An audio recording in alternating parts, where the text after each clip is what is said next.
My name is Amber Wiggins, and I am 34 years old. On paper, I am an Army Staff Sergeant, a disciplined professional dedicated to serving my country.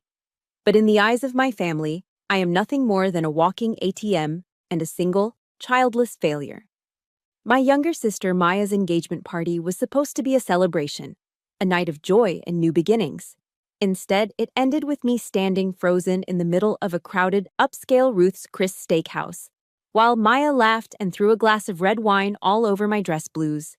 She pointed a manicured finger at my face, right in front of her fiancé, a proud Army Ranger, and sneered, "Stop the act, Amber. You're just a secretary who types on a computer all day.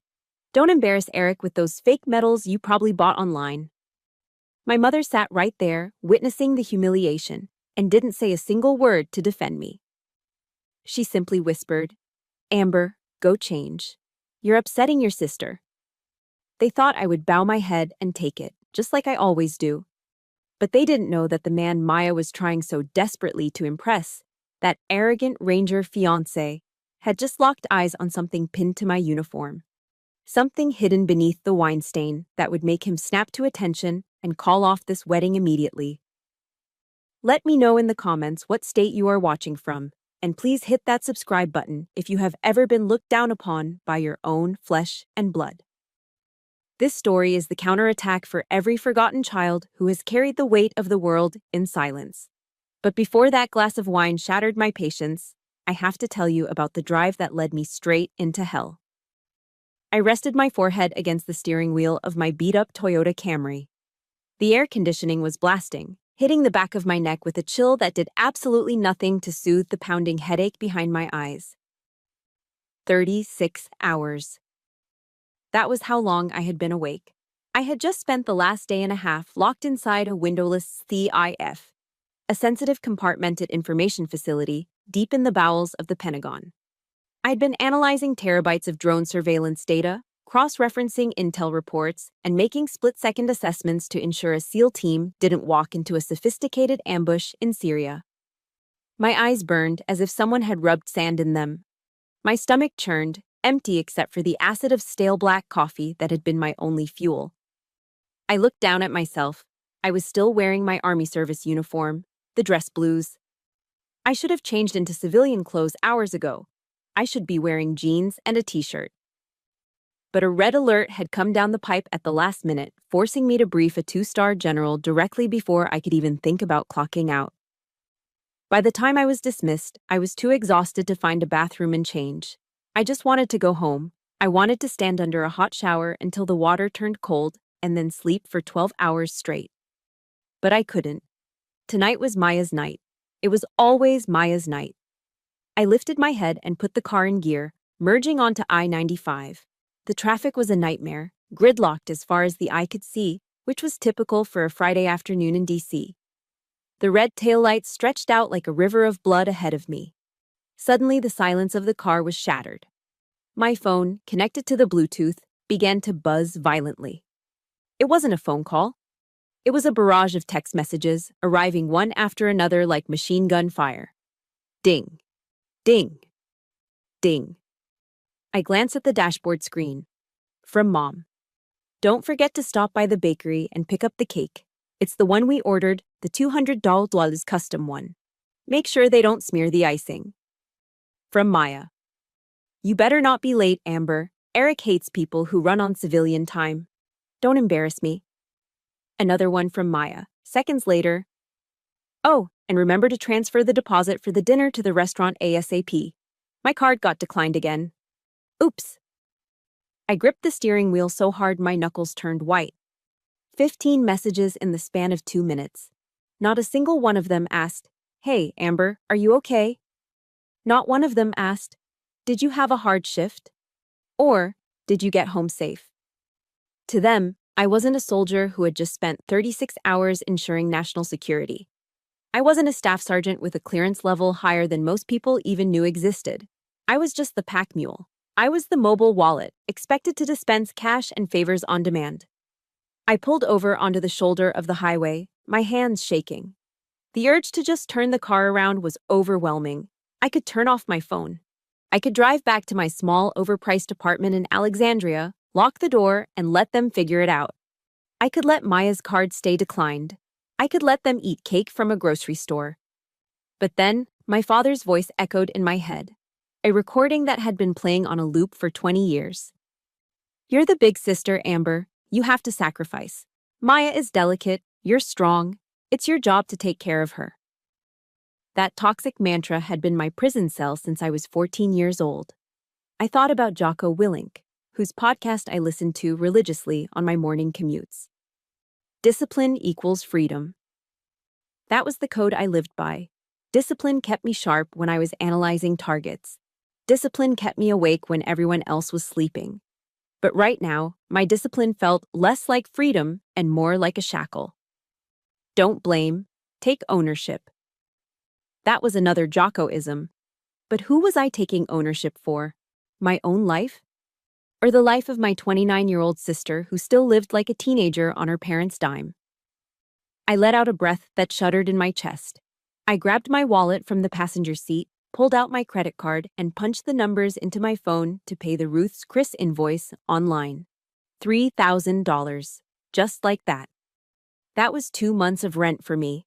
That was my entire savings from the last deployment bonus, gone in a single transaction to pay for steaks and wine I wouldn't even enjoy. Transaction approved, the screen flashed. I tossed the phone back onto the seat. I looked at myself in the rearview mirror. The dark circles under my eyes were visible even through the light layer of foundation I had applied in the Pentagon parking lot. I smoothed down the lapel of my jacket. I ran my thumb over the ribbons on my chest. The service ribbon, the marksman badge. And then, I touched the one that mattered most.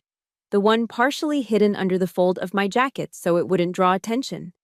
The JSOC unit patch. Task Force. The world outside, the civilians in the cars crawling past me on I-95, and certainly my own family. They had no idea what the weight of these pieces of metal actually meant. To them, it was just a costume, colorful jewelry. Maya called them my participation trophies. I put the car back in drive and pressed the gas pedal, forcing the old Camry back into the flow of traffic. I wasn't driving toward a sanctuary. I was driving toward a different kind of battlefield. There would be no IEDs, no insurgent chatter to monitor, no drone feeds to watch. But there would be words. And in my family, words were sharper than shrapnel. Ruth's Chris Steakhouse was waiting, and so was hell. I just hoped my armor was thick enough to survive the night. The notification on my phone screen glowed in the dim cabin of the car. Payment successful, $3,000. $3,000. Just like that. I stared at the number, but my mind didn't stay in the present. That number was a key, unlocking a door I usually kept bolted shut. It dragged me backward, through a timeline of receipts and invoices that marked my life not by years, but by how much I had cost myself to keep my family afloat. I remember being 18 years old. Most kids my age were worrying about prom dates or college applications. I was working 3 jobs. My mornings started at 5 a.m. under the fluorescent lights of McDonald's, flipping hash browns. In the afternoons, I restocked shelves at the public library, inhaling the dust of old books. And my nights? I spent them answering calls at an answering service center until my voice went hoarse. I saved every single dime. I didn't buy clothes. I didn't go to the movies. I ate the free shift meals at McDonald's so I could hoard my paycheck. It took me 6 months to scrape together $1,500. It felt like a fortune. With shaking hands, I bought a beat-up Ford Taurus from a neighbor. It had rust on the wheel wells and smelled like stale cigarettes, but to me, it was a chariot. It was my ticket out. It was freedom. But the day I drove it into our driveway, beaming with pride, my father didn't smile. He didn't say, "Good job, Amber. I'm proud of your hard work." He stood on the porch, arms crossed, and looked from the car to me. "Maya needs a way to get to her classes at the community college," he said, his voice devoid of negotiation. "You're strong, Amber. You can take the bus. The walk to the stop will be good exercise for you." Just like that, the keys were snatched from my hand before I had even put the car in park. My freedom was transferred to Maya, who hadn't worked a day in her life. 2 weeks later, the call came at midnight. Maya had driven the Taurus into a telephone pole after a party. She was drunk. She was fine, not a scratch on her. But my car, my $1,500 of sweat and grease, was totaled. A crumpled piece of metal in a tow yard. When I got home, my parents weren't yelling at Maya for driving under the influence. They weren't lecturing her about responsibility. They turned to me, their faces twisted in disappointment. "Why did you buy such an old piece of junk, Amber?" my mother asked, shaking her head. "The brakes were obviously bad. You could have killed your sister with that death trap." That was the first lesson I learned in the Wiggins household. My assets were community property, but Maya's mistakes were my liabilities. The memories shifted, darker now. I was no longer a teenager flipping burgers. I was a recruit in boot camp. My feet were covered in blisters that had burst and bled into my socks. The cold of the Missouri winter seeped into my bones during our night marches. I was exhausted, pushed to my physical and mental limits, screaming cadence until my throat bled. In those rare, precious moments of downtime, while other recruits were reading loving letters from home filled with encouragement and care packages of cookies, I would open my envelopes. They were from my mother. But there were no words of pride. There was no, "Stay strong, honey." There were only numbers. "The electric bill went up this month because of the heat wave," she wrote in her loopy cursive. "Maya needs braces. The orthodontist says it's urgent. Your father's back is acting up again. He can't work overtime." They didn't see my enlistment as service to the nation. They didn't see the uniform. They saw me as a migrant worker who had gone off to a foreign land solely to send remittances back to the village. I wasn't a soldier. I was a breathing ATM, programmed to dispense cash whenever they pushed the button of guilt. And then there was the career. My career. Maya loved to introduce me to her friends, and especially to her boyfriends, as my sister, the secretary. "Amber works for the army," she would say with a dismissive wave of her hand, sipping her mimosa. "She does filing and answers phones. You know, administrative stuff." She conveniently ignored the 6-month deployment to Afghanistan, where I lived in a tent and ate MREs. She ignored the time I disappeared for weeks on classified ops. She ignored the faint, jagged scars on my forearm from the time a window shattered next to me during an IED blast near our convoy. Why did she do it? Why did my parents let her? Because if they acknowledged that I was a warrior, if they admitted that the black sheep was actually a wolf protecting the herd, it would shatter Maya's narrative. She needed to be the golden child, the delicate princess who needed protecting. And a princess can't shine if her sister is a badass. So, they stripped me of my armor. They reduced me to paper and staples. "Don't talk about the guns and the bombs, Amber," my dad would whisper before family gatherings. "It upsets your mother. It scares Maya. Just say you work in an office. Keep the peace." Keep the peace. That was code for, "Let us lie about you so we feel better about ourselves." But the climax of this twisted tragedy happened just last month. It was 2 a.m. on a Tuesday. My phone rang, jarring me out of a deep sleep. It was Maya. She was hysterical, sobbing so hard I could barely understand her. "They locked it, Amber. They locked the card," she screamed. "The venue needs the deposit by morning or they're giving our date to someone else. Eric will leave me. He'll leave me if I can't plan a simple wedding." "Do you want me to die alone? Is that what you want?" She wielded fear and guilt like a master swordsman. She knew exactly where to strike. And I, the fool, the trained soldier who could spot a terrorist threat from a drone feed but couldn't spot a manipulation right in front of my face, caved. I logged into my TSP, my thrift savings plan, my government retirement fund.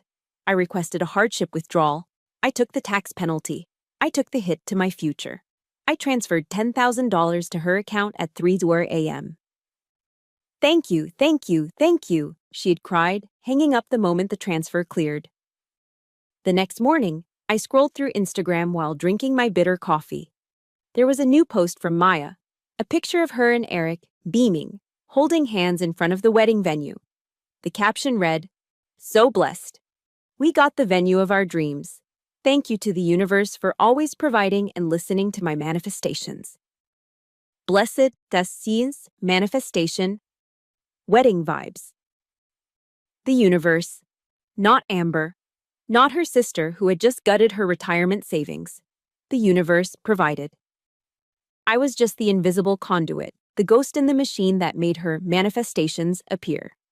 I sat there in my car on the side of I-95, the engine idling, looking at that payment successful screen again.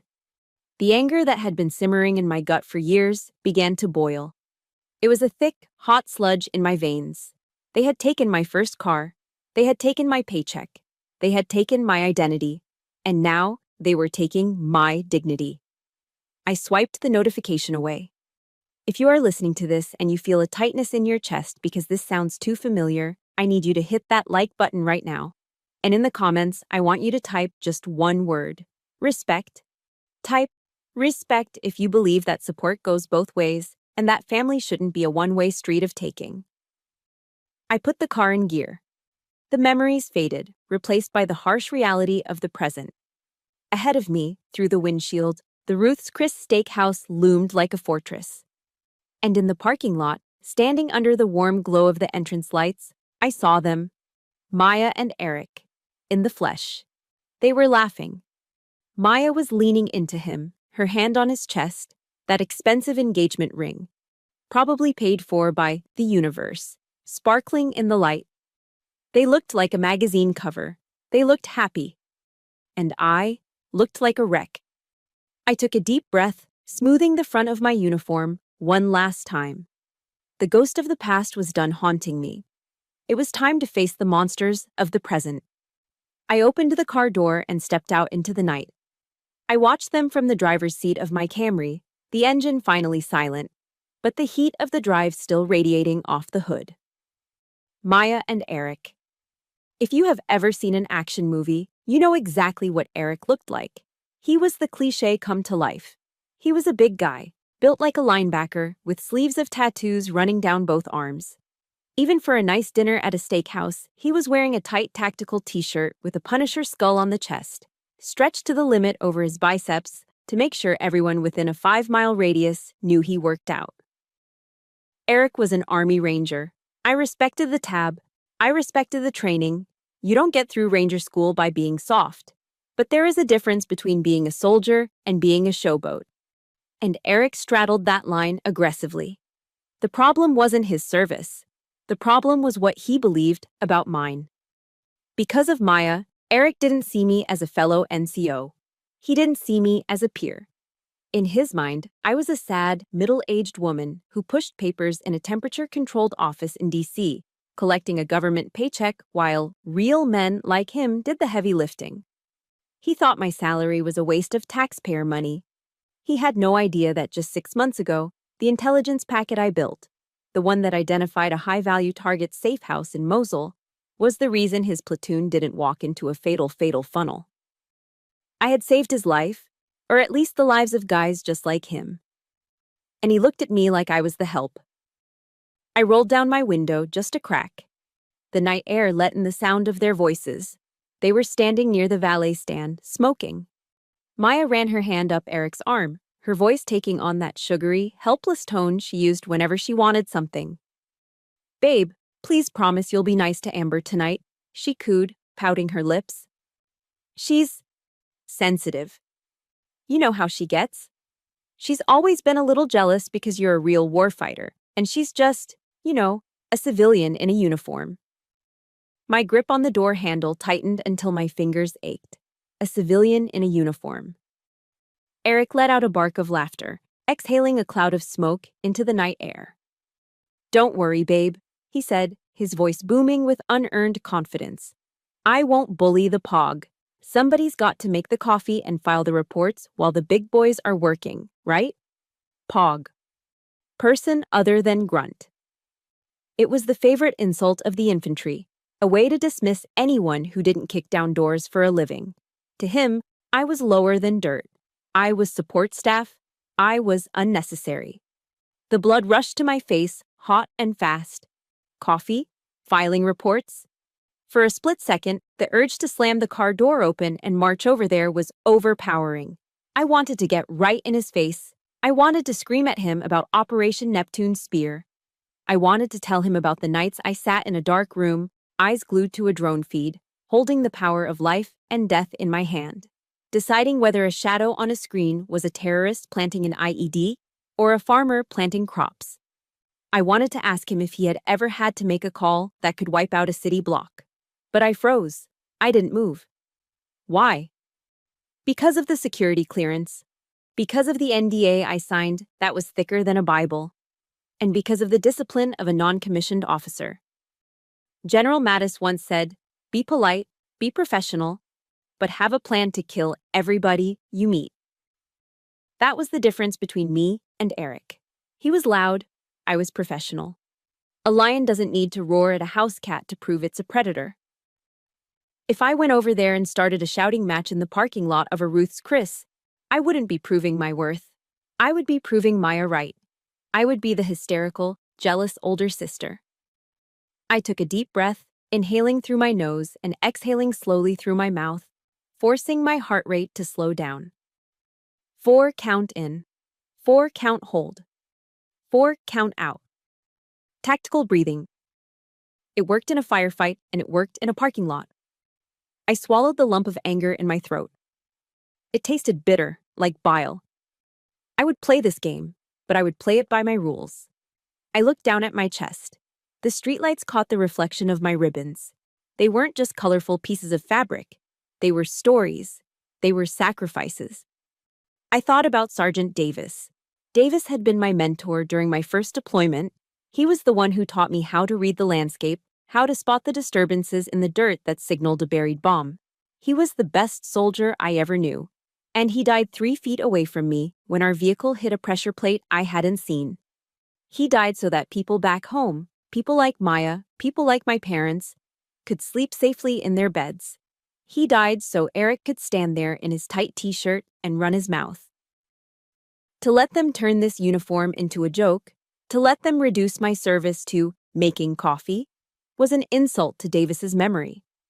It was a desecration. I made a vow right then and there, sitting in the dark of my car. I swore on the ghost of Sergeant Davis that I would not let anyone disrespect this uniform tonight. Not my sister, not my parents, and certainly not some arrogant ranger who thought he owned the world. I opened the door. I stepped out, my boots hitting the pavement with a solid, heavy thud. I adjusted my beret, pulling it down just right over my eye. I straightened my jacket, ensuring the hidden patch was still concealed but present, a secret weapon waiting to be deployed.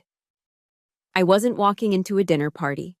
I was walking into enemy territory. And I was ready.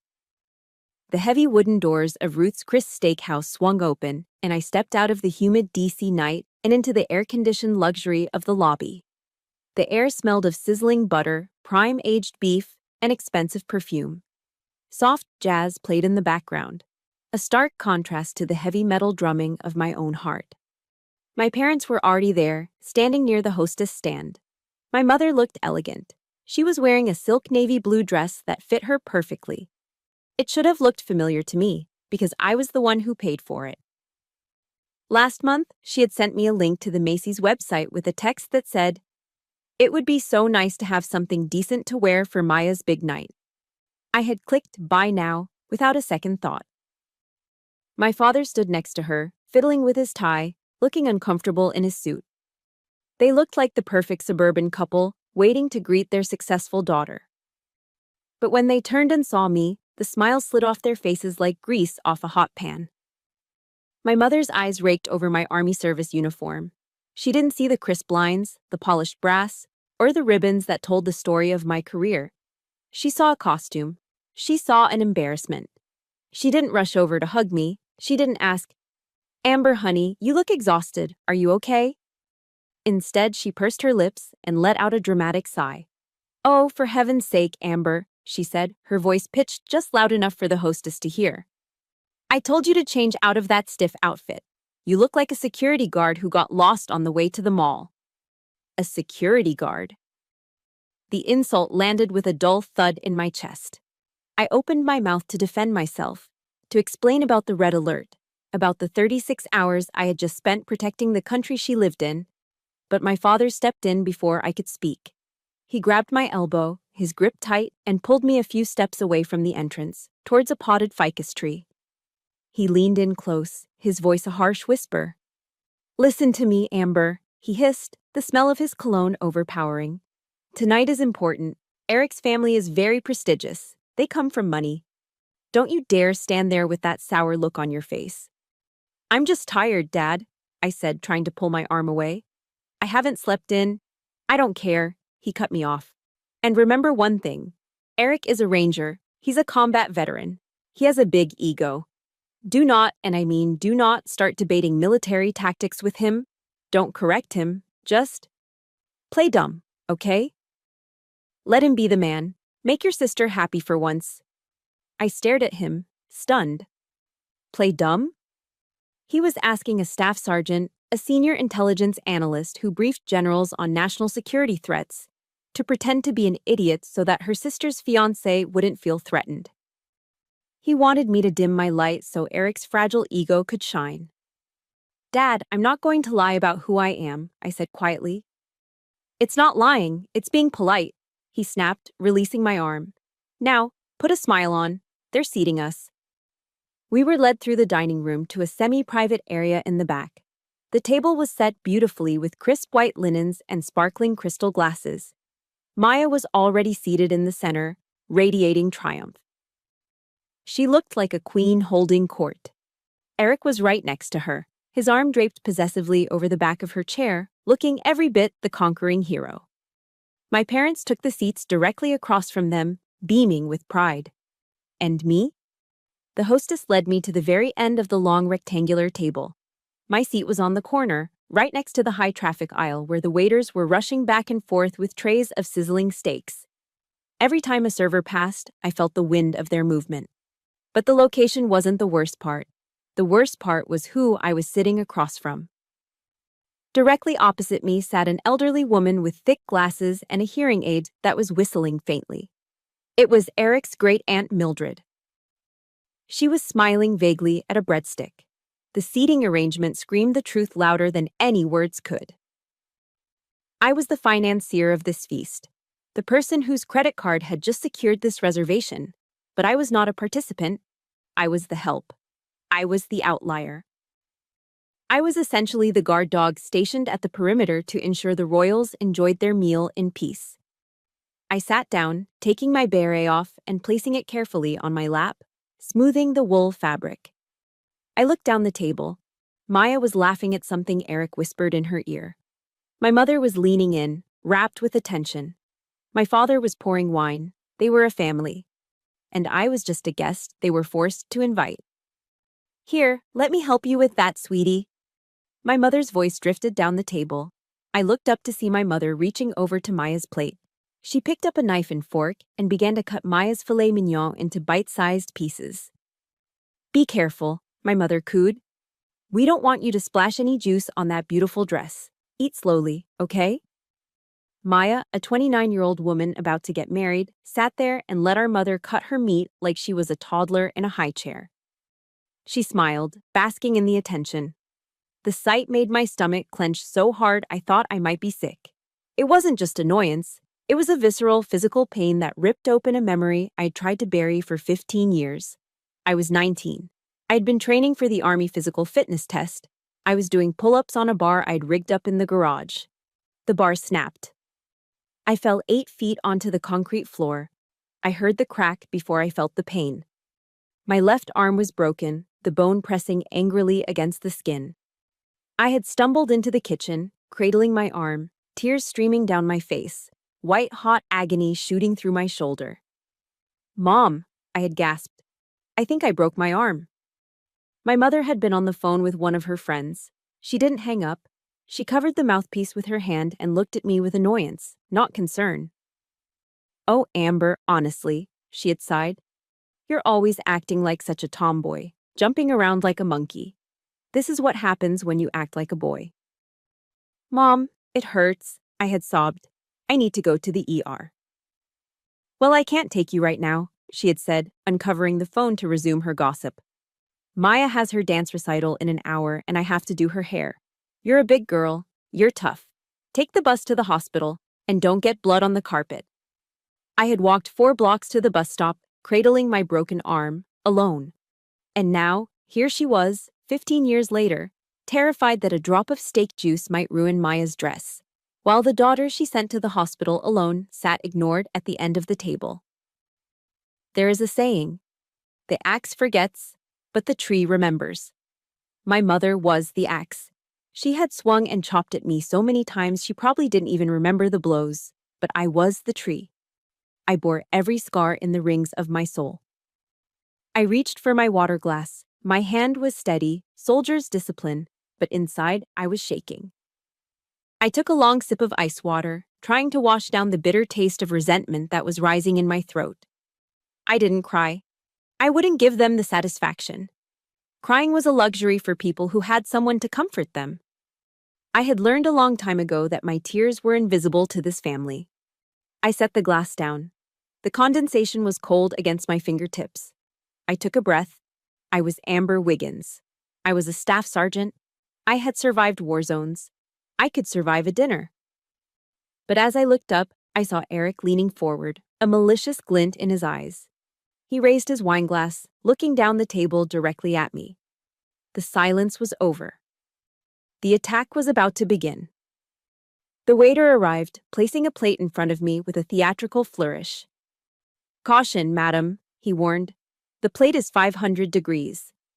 A thick ribeye steak sizzled violently in a pool of melted butter, the sound aggressive and loud, mirroring the boiling rage inside my chest. Around the table, everyone else was served. Expensive bottles of Cabernet Sauvignon were uncorked, the dark red liquid flowing into crystal glasses. Maya stood up, tapping her fork against her wine glass. Clink, clink, clink. The table quieted down. Maya smoothed her dress, making sure the light caught the massive diamond on her left hand, a diamond that I strongly suspected was purchased with the hardship withdrawal from my retirement fund. "I just want to say a few words," Maya began, her voice trembling with practiced emotion. "Thank you all for coming tonight. It means the world to Eric and me." She paused for dramatic effect, her eyes scanning the table before landing on me with a pitying smile. "And a special thank you to my big sister, Amber." My heart jumped a beat. For a split second, a foolish, childlike hope flared in my chest.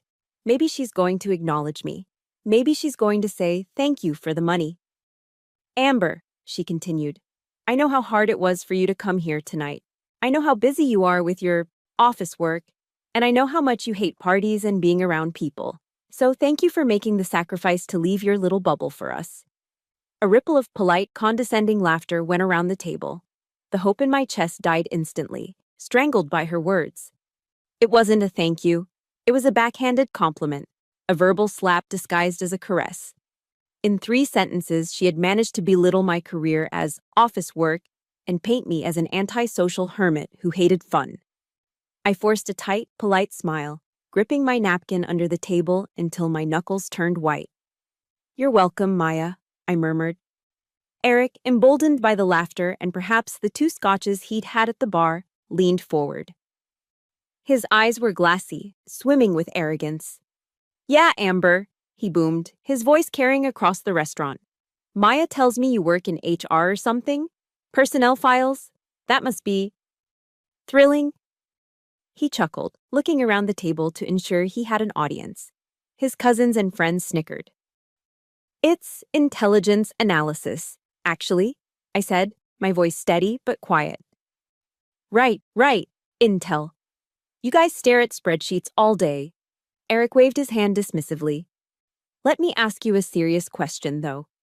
Since you're wearing the uniform and all, do you actually know how to shoot a gun? Or are you only qualified on the stapler?" The table erupted. "Watch out, Eric!" one of his groomsmen shouted from the other end of the table. "She might give you a nasty paper cut. That's a kill shot in the admin world."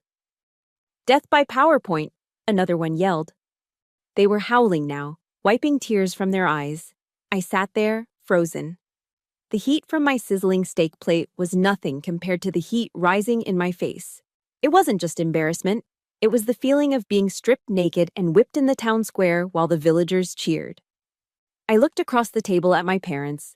"Help me," my eyes pleaded. "Dad, you know the truth. You saw my qualification scores." "Mom, You drove me to karate practice for 6 years until I got my black belt. You know I can take care of myself. Tell them. My father met my gaze. For a second, I saw a flicker of discomfort. But then, he looked at Eric, the ranger, the son-in-law he had always wanted. And he made his choice. He laughed. "Oh, Eric, stop teasing her," my father said, raising his glass in a toast to Eric's father. "Amber is a lover, not a fighter. She's gentle. She doesn't know anything about guns or combat. She's book smart, you know? Good at school, bad at life." My mother nodded in agreement, sipping her wine. "Amber hates violence. She gets squeamish if she sees a spider." They denied me. Right there, in front of strangers, they erased my identity. They took the soldier, the marksman, the survivor, and they buried her under a pile of lies just to make Eric feel big. That denial hurt more than Eric's insults. Eric was just a bully. But my parents? They were traitors. Something inside me snapped. It wasn't a loud snap. It was the quiet, terrifying click of a safety being disengaged. The ticking bomb that had been counting down inside me for 20 years finally hit zero. I didn't yell. I didn't flip the table. I moved with the slow, deliberate precision of a predator acquiring a target. I picked up my water glass and took a sip, letting the silence stretch out. The laughter at the table died down as they waited for me to look embarrassed or look away. Instead, I set the glass down and locked eyes with Eric. I didn't blink. I stared straight into his pupils, channeling every ounce of command presence I had earned over 15 years of service. "Actually, Eric," I said, my voice cutting through the ambient noise of the restaurant like a knife.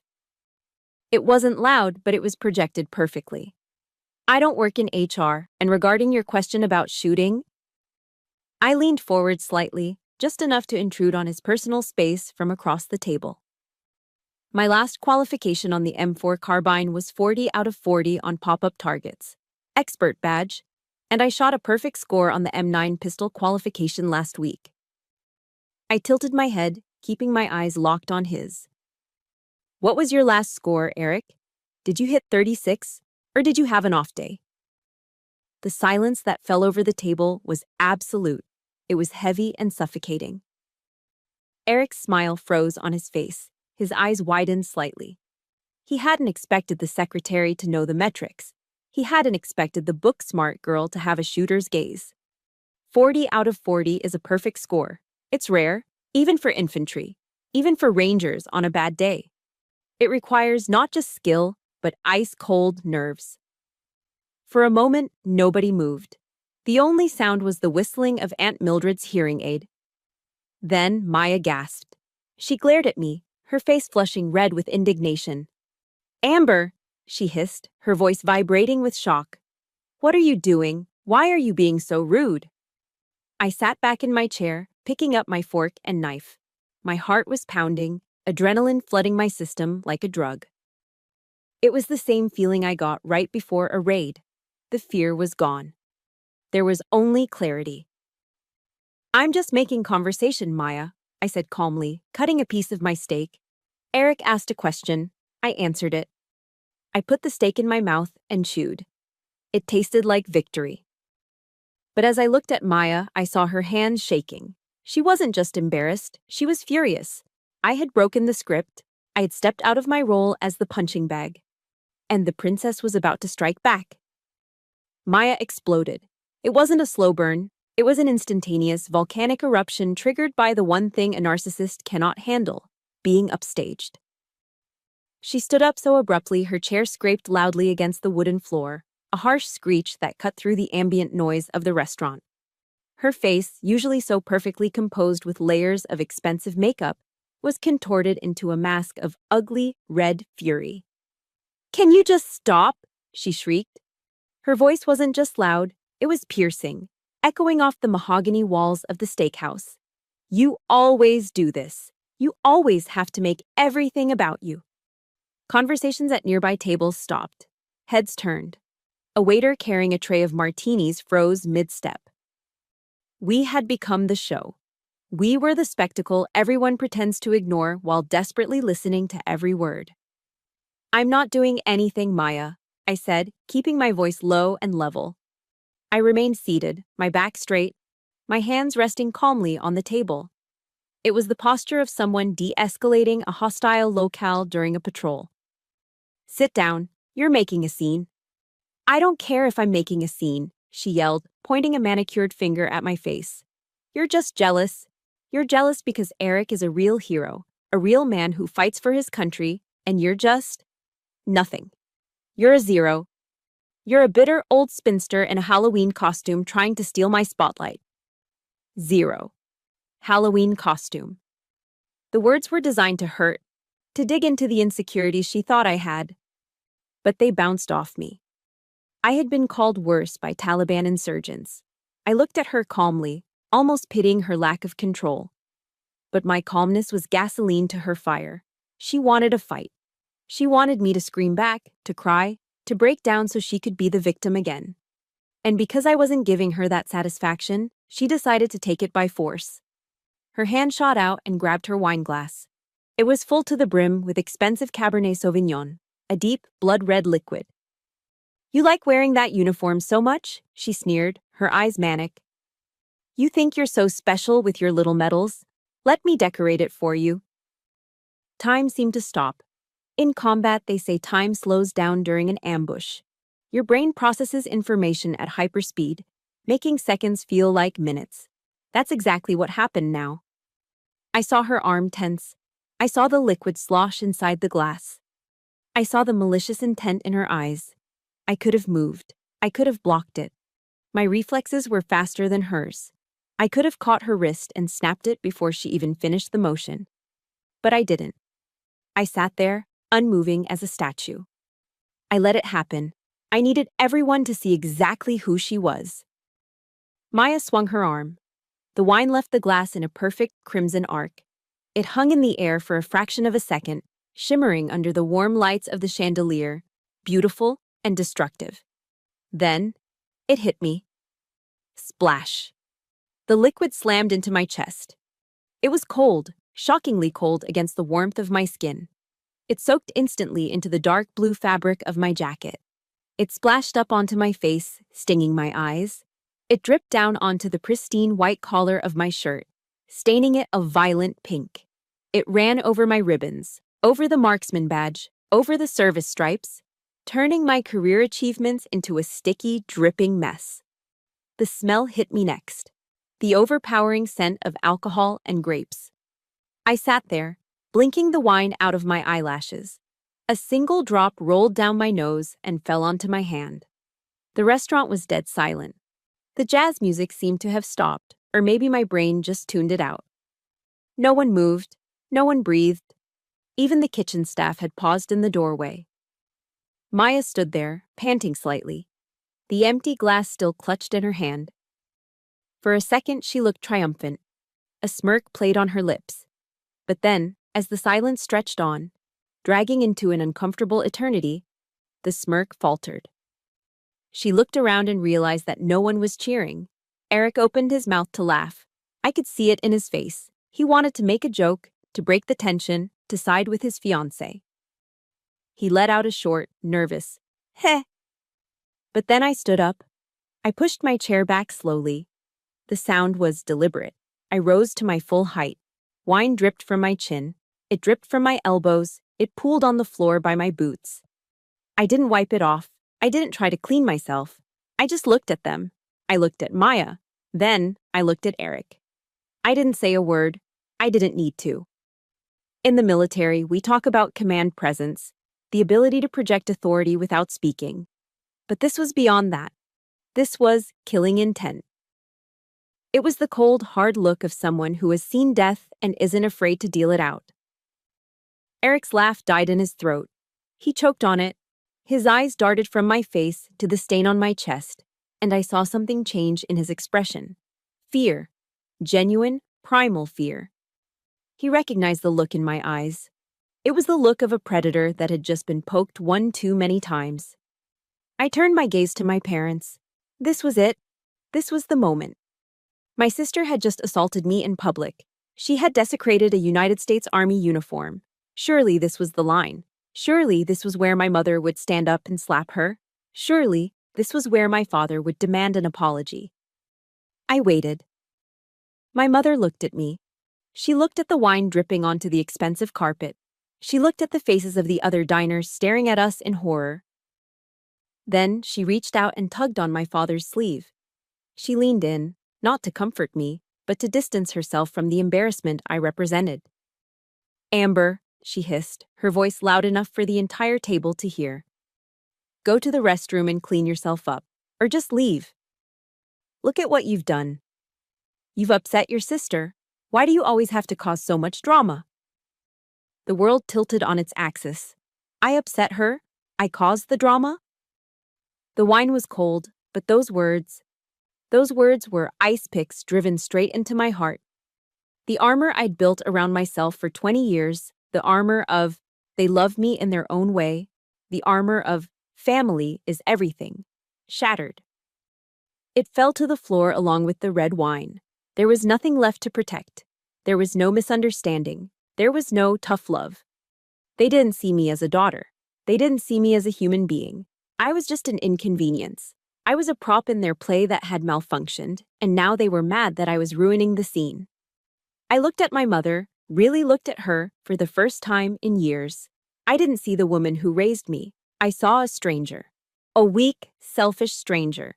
If you are feeling the rage boiling in your blood right now, if you want to reach through the screen and scream for justice, please hit that like button. It helps this story reach more people who need to hear it. And in the comments, I want you to type, "No more." Type, "No more," if you agree that family ends where disrespect begins. I took a deep breath. The scent of wine was suffocating. I reached for a cloth napkin from the table and slowly, methodically, wiped the liquid from my face. "I'm leaving," I said. My voice was calm, terrifyingly calm. I turned to walk away. But as I turned, the movement caused my wet jacket to pull tight against my body. The lapel, heavy with wine, flopped open. And for the first time that night, the hidden patch on my uniform was exposed to the light. Eric's eyes, wide with panic, dropped to my chest. He blinked, he squinted, and then his jaw dropped. He saw it. The game was over. I stood there, the wine drying sticky and cold on my skin, watching Eric's face. I had expected him to laugh. I had expected him to make another joke about death by PowerPoint. I was already calculating the quickest route to the exit, ready to leave this toxic wasteland behind forever. But Eric didn't laugh. He stood up. He didn't stand up like a drunk man at a bar. He stood up slowly, rigidly, his eyes locked onto my chest. Specifically, they were locked onto the small subdued patch that had been revealed when the wine weighed down my lapel. It was a patch most civilians wouldn't recognize. It wasn't flashy. It didn't have a screaming eagle or a lightning bolt. It was simple. But in the community of special operations, that simplicity screamed louder than any shout. It was the unit patch for the Joint Special Operations Command, JSOC, the task force. Eric blinked once, twice, as if trying to clear a hallucination. He took a step closer, ignoring Maya, who was tugging at his arm. The arrogance that had coated him all night like cheap cologne evaporated instantly. In its place was something else entirely. Recognition. And fear. He wasn't looking at me like a secretary anymore. He was looking at me the way a private looks at a minefield he just realized he was standing in. "That," Eric stammered, his finger pointing tremulously at my shoulder. "That's a task force patch. You're with the unit." His voice was barely a whisper, but in the silence of the restaurant, it carried. He looked up at my face, searching for confirmation. "You're a targeter? You're the ones who build the packages?" Before I could answer, Maya jumped in. She let out a nervous, shrill laugh, sensing that she was losing control of the narrative. "Oh my God, Eric, stop it!" she cried, rolling her eyes. "What are you talking about? It's fake. She probably bought it on eBay or at a surplus store to look cool. She's just trying to trick you." Eric whipped his head around to face her. The movement was so violent, it made Maya flinch. "Shut up!" he roared. The entire restaurant gasped. My parents looked like they had been slapped. Maya froze, her mouth hanging open. This was her fiancé. her lapdog, her hero, and he had just barked at her like a drill sergeant. "You don't know what the hell you're talking about, Maya," Eric continued, his face flushed. "You don't buy these on eBay. This is a Tier 1 asset patch. Wearing this if you didn't earn it isn't just a lie, it's stolen valor. It's a federal crime. Nobody, and I mean nobody, would be stupid enough to wear that in a room full of military unless they were the real deal." He turned back to me, ignoring Maya's shocked whimpers. He swallowed hard. I could see the gears turning in his head. He was doing the math. The office work, the long hours, the vague descriptions of my job, the security clearance I couldn't talk about. It all clicked. He realized that while he was kicking down doors, I was the one telling him which doors to kick. He realized that the secretary he had been mocking all night was likely the reason he was still alive to mock anyone. He took a deep breath, and then he did something that made my father drop his wine glass. Eric brought his heels together. Snap. The sound echoed on the wooden floor. He straightened his back, pulling his shoulders down, chest out. He assumed the position of attention. And then he raised his right hand to his brow. A crisp, perfect salute. "Staff Sergeant Wiggins," he said. His voice wasn't slurring anymore. It was crisp, respectful, terrified. "I apologize. I didn't know. I was out of line. I disrespected a superior NCO and a member of the task force. It won't happen again." The world seemed to tilt on its axis for my family. My mother was staring at Eric like he had grown a second head. My father was looking at me with a mixture of confusion and dawning horror. And Maya? Maya looked like her entire reality was crumbling. The man she had paraded around as her trophy, her proof that she was better than me, was now standing at attention, saluting the failure sister. I let him hold the salute for a long moment. I let the silence stretch. I let everyone in that restaurant soak in the image of the big, tough ranger submitting to the woman covered in wine stains. Slowly, lazily, I raised my hand. I gave him the casual, slightly dismissive return salute of a seasoned NCO who has seen it all. "At ease, Ranger," I said calmly. "You're making a scene." Eric dropped his hand instantly, but he remained standing at attention. He looked sick. He looked like he wanted to crawl into a hole. "I'm so sorry, Staff Sergeant," he whispered again. "I honestly thought... Maya told me..." He stopped. His eyes hardened. He turned slowly to look at Maya, who was now shrinking in her chair, clutching her napkin. "You told me she was a secretary," Eric said, his voice low and dangerous. "She is," Maya squeaked, tears welling up in her eyes. "She types. She files papers. It's the same thing." "It is not the same thing," Eric shouted. "She is an intelligence analyst for JSOC. Do you have any idea what that means? She hunts terrorists, Maya. She saves lives. She's probably done more for this country in one deployment than I have in my entire career." He looked at her with pure disgust. It wasn't just anger, it was revulsion. He looked at her like he had just realized she was rotting from the inside out. "You lied to me," he said, shaking his head. "You lied about everything. You made me disrespect a fellow soldier. You made me look like an idiot. You made me dishonor the uniform." "Eric, please," Maya sobbed, reaching for his hand. "It was just a joke. I just wanted you to be proud of me. I didn't want you to like her more than me." Eric pulled his hand away as if she were contagious. He looked down at the engagement ring sparkling on her finger, the ring bought with my retirement money. "Proud of you," he scoffed. "You're a liar, Maya, and you're a bully. I can't be with someone who treats their own family like this, and I definitely can't be with someone who disrespects the flag I fight for." He reached into his pocket and pulled out his car keys. "The wedding is off," he said flatly. Maya let out a scream that sounded like a wounded animal. "No, Eric, you can't. The venue, the guests, my life." "You should have thought about that before you threw wine on a staff sergeant," Eric said. He looked at me one last time, nodded respectfully, and then turned on his heel.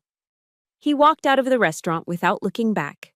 I stood there, feeling the adrenaline begin to fade, replaced by a strange, hollow calm. I looked at the wreckage of the dinner party. My mother was gasping for air. My father was pale. Maya was sobbing into the tablecloth. It was over. The lie was dead. And I was the last one standing. Chaos erupted the moment the front door swung shut behind Eric. It was like watching a dam break. Maya let out a wail that was part scream, part sob, and collapsed back into her chair, knocking over a half-full glass of water.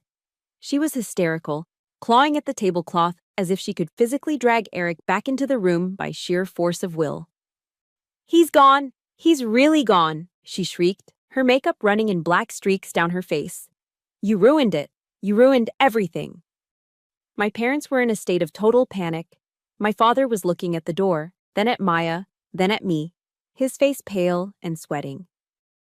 He looked like a man who had just watched his retirement plan walk out on two legs. But it was my mother who moved first. She didn't rush to comfort her sobbing daughter. She rushed at me. She grabbed my arm, her fingers digging into the wet fabric of my uniform. Her eyes were wild, filled with a frantic, selfish desperation. "Amber," she hissed, shaking my arm. "What have you done? Are you insane? You just destroyed your sister's happiness. You chased him away. Run after him, right now. Run after him and tell him it was a misunderstanding. Tell him you're sorry." I looked down at her hand clutching my arm. Then I looked up at her face. For 34 years, I'd looked at this woman and seen authority. I'd seen the matriarch I needed to please. I'd seen the gatekeeper of the love I so desperately craved. But now I looked at her, and I saw a stranger. I saw a small, petty woman who cared more about saving face in front of a wealthy family than she did about her own daughter's dignity. She didn't care that I was covered in wine. She didn't care that I had been insulted. She only cared that the boat had been rocked. "Let go of me," I said. My voice was quiet, but it had the weight of a tank. My mother flinched and pulled her hand back as if she had been burned. "Amber, please," my father stammered, stepping forward. "We can fix this. Just go apologize. Eric is a reasonable man. We can smooth this over." "Smooth it over?" I laughed, a short, dry sound. "There is no smoothing this over, Dad. The bridge is burned, and I'm the one who lit the match." I reached into the pocket of my sodden jacket and pulled out my wallet. My fingers brushed against the leather, finding the folded piece of paper I'd printed out earlier that day. It was the receipt for the online payment I had made in the car. $3,000. I pulled it out and smoothed it flat on the table, right next to Maya's sobbing face. "Here," I said. "I paid for the dinner. The wine, the steaks, the cake. It's all covered." My father blinked, confused. "What? Why are you giving me this?" "Consider it a parting gift," I said, looking him dead in the eye. "Or better yet, consider it funeral costs." "Funeral costs," he whispered. "Who died?" "This relationship," I said. "Us. Being a family. It's dead. I'm burying it right here, right now." The silence that followed was heavier than the silence after the wine throw. Maya stopped crying for a second, looking up at me with puffy eyes. My mother's mouth opened and closed like a fish out of water. "Amber, don't be dramatic," my mother scoffed, trying to regain her footing. "You're just upset. You'll calm down and we'll talk about this tomorrow." "No," I said, shaking my head slowly. "We won't. I'm not coming over for Christmas. I'm not coming for birthdays. I'm not answering your calls when the rent is due or when Maya needs a new purse. I'm done." I adjusted my beret, pulling it down tight. I squared my shoulders. "I'm going to find my own life," I told them. "A life where I'm not an ATM. A life where I'm not a punching bag. A life without you." "You can't just leave," Maya screamed, finding her voice again. "You owe me. You ruined my wedding." "I didn't ruin your wedding, Maya," I said, looking down at her one last time. "You did. You built a relationship on lies and it collapsed. That's on you. Jocko says, take ownership. Try it sometime." I turned my back on them. "Amber, come back here," my father shouted. "Amber!" I started walking. I walked past the staring diners. I walked past the stunned hostess. I walked towards the heavy wooden doors. Behind me, the sounds of my family, the weeping, the shouting, the blaming, began to fade. With every step I took, the noise grew fainter. It was like tuning a radio dial away from static and finding a clear signal. My boots felt lighter. My chest felt lighter. For 20 years, I'd been carrying a 50-pound rucksack filled with their expectations, their debts, and their emotional baggage.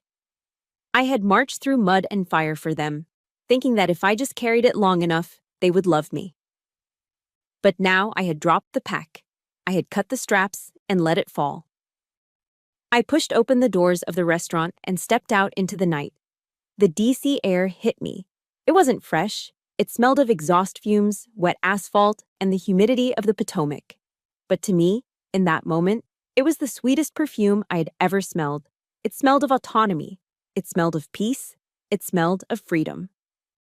I walked to my car, the old Toyota Camry that had been my sanctuary and my prison. I unlocked the door and slid into the driver's seat. I looked at myself in the rearview mirror. My face was streaked with dried wine. My uniform was a mess. But my eyes were clear. The exhaustion was still there, but the despair was gone. I pulled my phone out of my pocket. The screen lit up with notifications. 5 missed calls from Mom. 3 texts from Dad. A string of hateful messages from Maya. I didn't read them. I didn't listen to the voicemails. I opened my contacts list. I scrolled to Mom. My thumb hovered over the name for a fraction of a second. A tiny instinctive part of me, the little girl who just wanted her mother to hug her when she broke her arm, hesitated. But then I remembered the look on her face when she told me to clean myself up because I was embarrassing her. I pressed the button. Block caller. I scrolled to Dad. Block caller. I scrolled to Maya. Block caller. The screen went dark. It was done. The cord was cut. There was no going back. I put the key in the ignition and turned it. The engine roared to life, a steady, reliable hum. I put the car in drive and pulled out of the parking lot, leaving Ruth's Chris Steakhouse, leaving the wreckage of the engagement party, and leaving the Wiggins family behind in the rearview mirror. I merged onto the highway, heading home. Not to the home where I was a daughter or a sister, but to the home where I was just Amber. And for the first time in my life, that was enough. 1 year later. They say karma has no deadline, but in the case of the Wiggins family, it arrived with the speed and efficiency of a drone strike. When I cut the cord, I didn't just stop sending money. I removed the structural support beam that had been holding up their entire house of cards. And without me there to shore up the foundation, the collapse was spectacular. It started with Maya. Without Eric's dual income and without my emergency transfers, her lifestyle of brunch mimosas and designer handbags hit a brick wall. Her landlord didn't care about her manifestations, he cared about the rent. After 3 months of missed payments, he evicted her. I heard through a mutual acquaintance that it was ugly. She had to sell everything. The Michael Kors bags went on Poshmark. The Chanel clutch I'd bought her for her birthday went to a pawn shop. She even had to sell the engagement ring. Eric hadn't even asked for it back. He was so disgusted he just wanted to wash his hands of her completely. But even that wasn't enough. At 30 years old, the golden child had to pack her remaining belongings into trash bags and move back into our parents' basement. It was the ultimate failure to launch. The princess was back in the tower, but this time there was no prince coming to rescue her, and the castle was crumbling. My parents didn't fare much better. For years, they had lived beyond their means, relying on my contributions to cover the gaps in their budget. They treated my bank account like an extension of their own. But when the well ran dry, reality hit hard. The argument started. My mother blamed my father for not making enough. My father blamed my mother for spending too much. The stress of having Maya back home, unemployed and miserable, turned their house into a war zone. Bills began to pile up on the kitchen counter. The electric company sent final notices. The property taxes they had ignored for 2 years finally caught up with them, threatening a lien on the house. They tried to call me, of course. For the first few months, my phone would light up with calls from unknown numbers or from Google Voice accounts they created to bypass my block. Voicemails filled up with a mix of guilt-tripping sobs and angry demands. Amber, pick up. We're family. Your sister needs help. How can you be so cruel? We raised you better than this. I never answered. I never listened past the first 3 seconds. I deleted them with the same detached professionalism I used to delete spam emails. They were finally experiencing the financial anxiety I'd carried for them for a decade. They were learning, the hard way, that the useless daughter was actually the only reason they hadn't drowned years ago. Meanwhile, my life was skyrocketing. It turns out when you aren't hemorrhaging thousands of dollars a month to support ungrateful relatives, you can build a pretty incredible life. 6 months after the incident at Ruth's Chris, I was promoted. I made Sergeant First Class, E7, below the zone, meaning I was promoted ahead of my peers. It was a huge achievement. My commanders cited my unwavering focus and leadership under pressure. They had no idea that my newfound focus came from finally cutting out the noise in my personal life. I used the money that used to go to Maya's credit card bills to invest in myself. I bought a condo in Alexandria. It wasn't huge, but it was mine. It had floor-to-ceiling windows overlooking the Potomac River. Every morning, I drank my coffee. Good coffee, not the cheap stuff. Watching the sunrise over the water in a home that was quiet, clean, and paid for by my own hard work. I started taking care of myself. I joined a yoga studio. I started traveling on my leave days, not to visit family, but to see places I actually wanted to see. Paris, Tokyo, Rome. And I started dating. Real dating. I met Mark, an army surgeon, a major with kind eyes and a quiet strength. He didn't need me to shrink so he could feel big. He respected my rank, he respected my job, and most importantly, he respected me. When I told him about my family, he didn't tell me to forgive and forget. He held my hand and said, "You did the right thing." It was a Tuesday evening when the past and present finally collided. I was at Whole Foods, picking up ingredients for dinner. I was wearing my Lululemon leggings and a fitted gym tank, feeling strong after a good workout. I looked healthy. My skin was glowing. The dark circles under my eyes were gone. I pushed my cart towards the checkout lanes. The store was busy, lines stretching back into the aisles. I scanned for the shortest one. Lane 4. I steered my cart over and started unloading my groceries. Organic vegetables, a nice bottle of wine, fresh salmon. "Did you find everything okay today?" the cashier asked, her voice dull and robotic. I looked up to answer. And I froze. It was Maya. She was wearing a green apron that was slightly stained. Her hair, usually perfectly blow-dried, was pulled back in a messy, frizzy ponytail. She wasn't wearing any makeup. Her face looked pale and puffy. Lines of exhaustion etched around her mouth. She looked 10 years older than the last time I saw her. She was scanning a bag of kale, her eyes fixed on the scanner. She hadn't looked at me yet. Beep, beep. Then, she reached for the bottle of wine. Her hand paused. She must have recognized the watch on my wrist, a Tag Heuer I had bought myself as a promotion gift. Slowly, she lifted her head. Our eyes met. For a second, the noise of the grocery store faded away. I saw the shock register in her eyes. Then came the shame. Her face flushed a deep, blotchy crimson. She looked at me, strong, successful, happy. And then she looked down at her stained apron. Her lips parted. I could see her throat working, as if she wanted to say my name, as if she wanted to say, "Amber, help me." But she didn't. The shame was too heavy. She looked back down at the scanner, her hands trembling as she passed the wine bottle over the laser. Beep. I didn't say anything either. I didn't smirk. I didn't feel a surge of malicious glee. I just felt nothing. A profound, peaceful indifference. She wasn't my sister anymore. She was just a cashier having a bad day. I tapped my card on the reader. "Receipt in the bag," she mumbled, not making eye contact. "Thanks," I said. I took my bags. I walked away. I didn't look back. I walked out of the automatic doors into the crisp evening air, leaving Maya Wiggins in lane 4, trapped in the life she had built for herself. We were strangers now. And that was the happiest ending I could have asked for. 5 years later.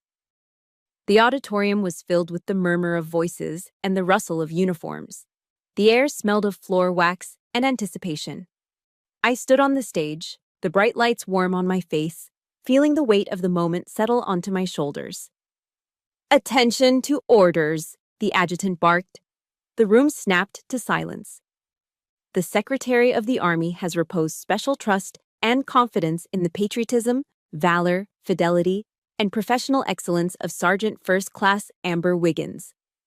I looked out into the crowd as the citation was read. In the front row, there were 3 empty seats. My parents weren't there. Maya wasn't there. 5 years ago, those empty seats would have been gaping wounds in my heart. They would have been proof of my unworthiness. But today, looking at them, I didn't feel pain. I felt peace, because the seats next to them weren't empty. Sitting in the front row, looking handsome in his dress uniform, was Mark, my husband. He was beaming, holding his phone up to record the moment, looking at me with such unadulterated pride that it made my chest tight. Next to him were my boys from the unit. Tough, bearded operators who hated wearing dress uniforms but had polished their boots and put on ties just for me. They were the ones who had checked on me when I was sick. They were the ones who had helped me move into my condo.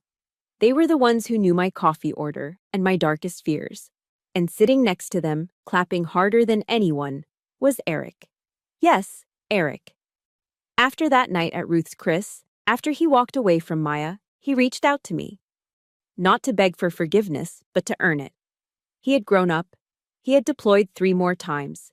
He had become a quiet professional. He wasn't my brother-in-law, but he had become my brother in arms. Promoted to the rank of Master Sergeant, Mark and Eric stepped onto the stage. With steady hands, they removed the old rank from my shoulders and pinned on the new ones. 3 chevrons up, 3 rockers down. Master Sergeant, the rank of a leader. The rank of someone who has mastered their craft. As the applause washed over me, I realized something profound. There is a saying that people often misuse: blood is thicker than water. But the original biblical meaning is quite different. The blood of the covenant is thicker than the water of the womb. The bonds you choose, the bonds forged in fire and shared values, are stronger than the accidents of birth. Looking at Mark, at Eric, at my team, I knew I had found my true family. Later that afternoon, back in my office, I found a letter waiting on my desk. The handwriting on the envelope was familiar, though it was neater than I remembered. It was from Maya. I hesitated for a moment. The old instinct to protect myself flared up. But I was a master sergeant now. I didn't fear paper. I opened it. "Dear Amber," it began, "I saw the announcement about your promotion on the Army's Facebook page. Congratulations. You look strong. You look happy." I sat down, running my finger over the ink. "I'm not writing this to ask for anything." The letter continued.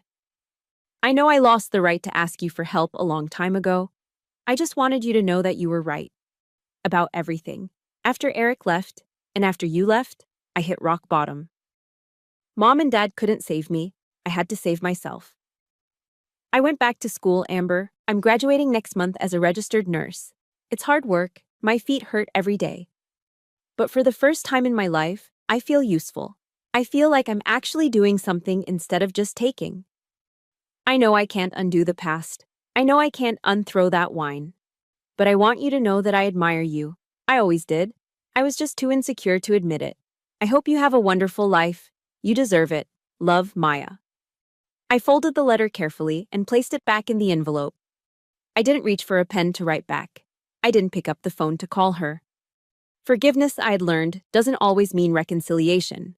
I forgave Maya. I truly did. I was glad she had found a purpose. I was glad she was standing on her own 2 feet. But that didn't mean I needed to invite her back into my life. Some bridges are burned not to keep people out, but to keep the toxicity from following you. I could wish her well from a distance while keeping my peace intact. That was the boundary I had set. And it was the boundary that kept me healthy. I stood up and walked to the window. Outside, the American flag was snapping briskly in the wind against a clear blue sky. I thought about the woman I was 5 years ago, exhausted, used, desperate for crumbs of affection from people who were incapable of feeding me. I thought about the thousands of dollars I had wasted trying to buy their love. I had saved Maya, in the end, but not by giving her money, not by fixing her problems. I saved her by letting her fall. I saved her by forcing her to face the consequences of her actions. Sometimes the most loving thing you can do for someone is to say no. And more importantly, I had saved myself. I turned away from the window and looked at the reflection in the glass. I saw a woman who was whole, a woman who was respected, a woman who was free. If you are listening to this story right now and you feel a tightness in your chest because you see yourself in the Amber of 5 years ago, listen to me closely. If you are the one always giving, always fixing, always sacrificing while your family takes and takes and takes, stop. You are not an ATM. You are not a doormat. You are not a secondary character in someone else's movie. Your value is not measured by how useful you are to people who refuse to help themselves. Your worth is not a currency to be spent on their bad decisions. It will be hard. It will be terrifying. They will scream. They will cry. They will call you selfish. Let them. Put on your armor. Stand up straight. Shoulders back. Chin up. Walk out of that restaurant. Block those numbers. Drive away into the night. Because out there, in the world beyond the guilt and the manipulation, there are people waiting to love you. There are people waiting to respect you. There is a life waiting for you that is bigger, brighter, and more beautiful than you can imagine. I am Master Sergeant Amber Wiggins, and this is my final order to you. Live for yourself. This wasn't just my battle. It is a war many of us fight in silence every single day. Now, I have one final mission for you. If my story gave you the spark to finally draw your own line in the sand, I want to see you in the comments. Type freedom below to claim your new life. Don't let your story end in silence. Hit that like button to salute every black sheep who became a wolf and subscribe to this channel. We are building a new family here, one based on respect, not just blood. Dismissed.